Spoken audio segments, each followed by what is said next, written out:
धर के क्यों गाता है, नेता से चोली किनवाता है। नाम धर के क्यों गाता है, नेता से चोली किनवाता है। हिट होने के खातिर भोजपुरी में दाग लगाता है। नाम धर के क्यों गाता है, नेता से चोली किनवाता है। नाम धर के क्यों गाता है, नेता से चोली किनवाता है। Music by Arvind Raj.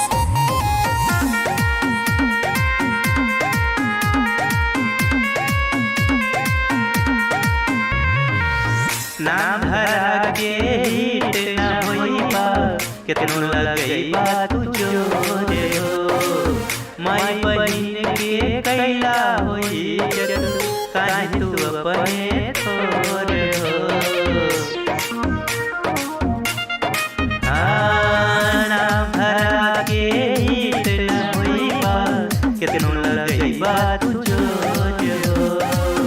माई बहिन के कैला होई जग, काहे तू अपने थोर हो। जेल के अंदर जा कर के घर वालों को रुलवाता है। नाम धरा के गाता है, नेता से चोली किनवाता है। नाम धर के